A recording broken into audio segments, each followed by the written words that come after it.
Back in episode 56, over a year ago, we covered EmberPickADay. But things have changed since then.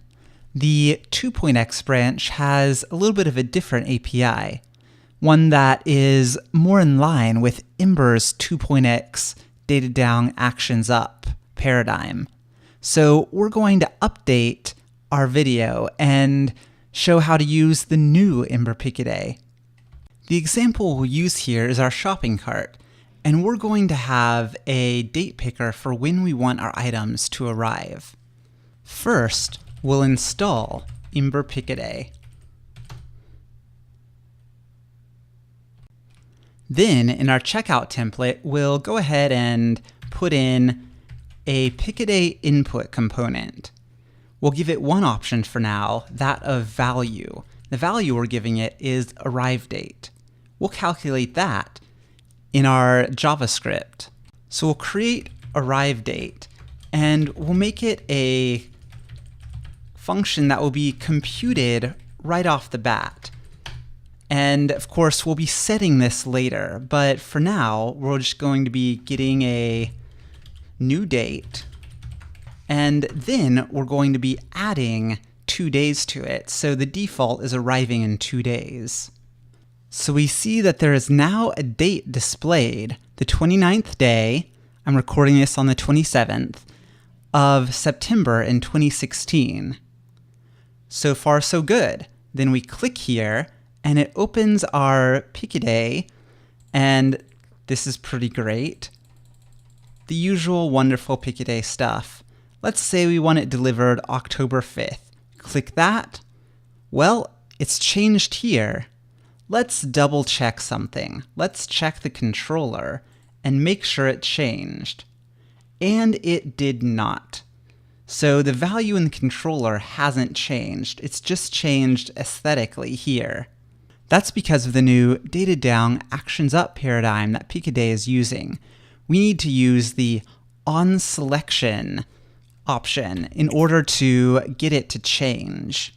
So we'll create an onSelection action, and this action, we could define a onSelect action here, but we could also use our mute helper to define it right here in our handlebars, and we'll be mutating the arrive date. So let's try this.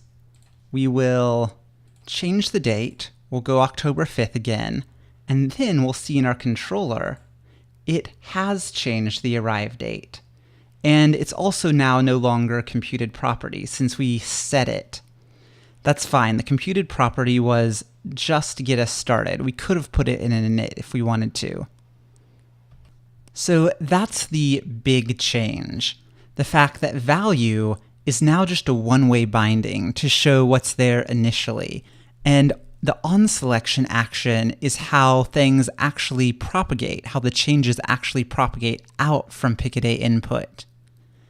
There are other actions you can have, such as onOpen and onDraw. I don't know the exact situations where you would use those, but they're there if you need them. Then, of course, there are all the options that we talked about in the previous video. You can change the format. So, for example, this format will be much more recognizable by people in the US. So currently, here it's day, month, year. But people in the US read month, day, year. So to us, it looks like May 10th instead of October 5th.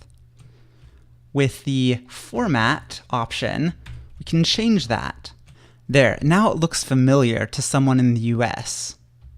You'll also notice that this is changeable by typing in stuff. It's usually good to leave this on, but if you don't want it, you can put in read-only equals true.